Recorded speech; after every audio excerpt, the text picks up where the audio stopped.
बच्चों, आज कक्षा 7 में सामाजिक विज्ञान में भूगोल विषय के अंतर्गत हम पर्यावरण के घटकों को पढ़ेंगे। इससे पहले वीडियो में आपने पर्यावरण क्या है ये जाना था। हमारे चारों ओर का वातावरण हमारा पर्यावरण है और इस पर्यावरण के कारण ही तो हम जिंदा हैं। हमारे पर्यावरण में वो सब चीजें होती हैं जो हमारे जीवन के लिए आवश्यक होती हैं। अगर हमारा पर्यावरण ऐसा नहीं होता तो हम जिंदा ही नहीं होते। इसलिए ये बहुत ही महत्वपूर्ण है। अब पढ़ते हैं पर्यावरण के घटक। इस बात का मतलब क्या हुआ? पर्यावरण के घटक मतलब जिनसे मिलकर पर्यावरण बना है, यानी कि पर्यावरण किन चीजों से बना है। अब हम एक एक चीज की लिस्ट बनाएंगे वो तो बहुत ही लंबी हो जाएगी। फिर आपको जब अपनी बात परीक्षा में या दूसरों को समझानी होती है तो आप समझा पाएंगे नहीं ना। इसलिए हम एक ऐसा तरीका देखते हैं कि हम दूसरों को आसानी से अपनी बात समझा पाएं और आप उसको बैठा भी पाएंगे दिमाग में कि पर्यावरण के घटक क्या क्या होते हैं। तो पर्यावरण की जब हम बात करते हैं तो हमारे चारों ओर जब हम देखते हैं तो प्रकृति ज्यादा है। जंगल, पेड़ पौधे, जीव जंतु, मनुष्य, खेत, आप सब कुछ देखते हैं। तो जो चीजें मनुष्य ने नहीं बनाई हैं वो सब कहलाती हैं प्राकृतिक चीजें। तो अब पहला घटक ही प्राकृतिक हो गया, प्राकृतिक घटक। अब प्राकृतिक घटकों में क्या क्या आता है इसको भी हम देखते हैं। तो जो चीजें प्रकृति ने हमें दी हुई हैं उनको प्राकृतिक कहते हैं। जो हमने खुद बनाई है, जैसे ये मार्कर, ये बोर्ड, ये फोन जिससे आप इस वीडियो को देख रहे हैं, ये सारी चीजें क्या हैं? मनुष्य निर्मित है या मानव निर्मित है। तो जो चीजें मानव निर्मित नहीं है हमारे विश्व में या पूरे ब्रह्मांड में, उनको हम कह देते हैं प्राकृतिक चीजें। अब प्राकृतिक चीजों में क्या क्या आता है या प्राकृतिक घटकों में क्या क्या आता है इसको हम देखते हैं। जब हम प्रकृति को देखते हैं तो आप मोटा मोटा देखिए तो आपके चारों ओर क्या होता है?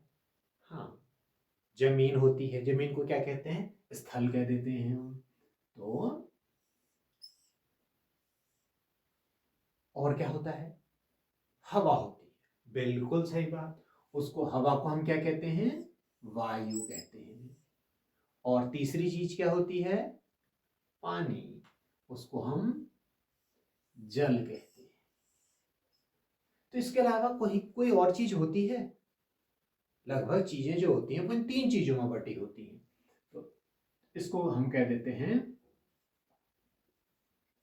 भूमि या जमीन को स्थल कहते हैं और इसको, एक चीज को हम क्या कहते हैं? जल कह सकते हैं। बिल्कुल, जल। और तीसरी वायु। तो जितनी भी प्रकृति में जितनी चीजें हैं हमारे जीवन के लिए, या जो जीवन, जहां जीवन नहीं भी है, वो सारी चीजें या तो जमीन पर होती हैं या पानी में होती हैं या हवा में होती हैं। इसके अलावा तो कोई और ऐसी चीज है नहीं जहां ये चीजें होती हैं, प्राकृतिक चीजें। बिल्कुल। तो जो जमीन में पूरी चीजें होती हैं उन सबको मिलाकर हम कह देते हैं स्थल मंडल। जमीन का मंडल या जमीन का भाग। जल में जो हो गया उसको कह देते हैं जल मंडल और वायु को हम कह देते हैं वायु मंडल। तो ये जो आयत दिख रहे हैं आपको, इसको आप मान लीजिए स्थल मंडल, जल मंडल और वायुमंडल है। अब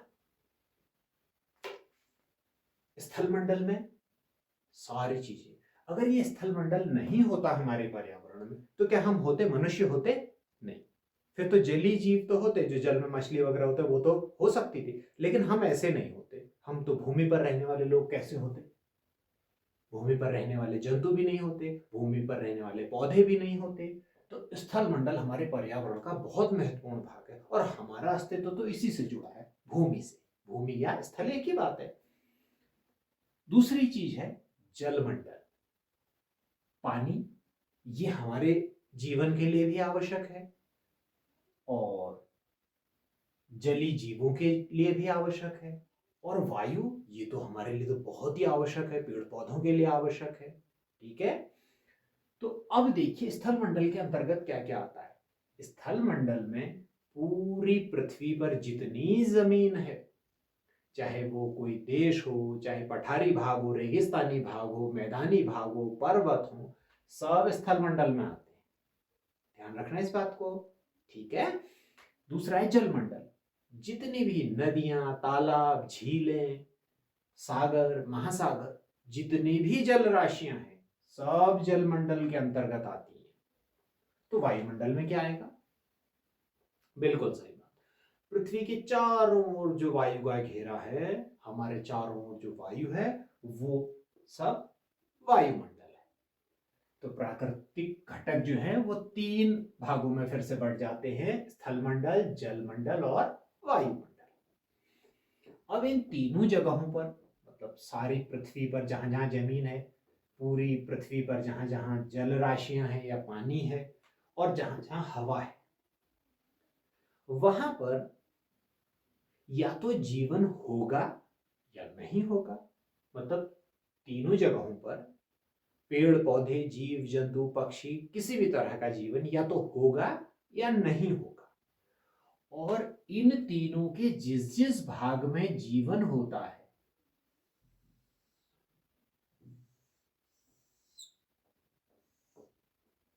उसको हम कह देते हैं जैव मंडल।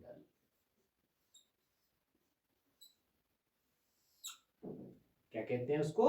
जैव मंडल। अब स्थल में जहां जीवन होगा उसको जैव मंडल कहेंगे, मतलब जमीन का ऊपरी हिस्सा, यही तो जीवन होता है।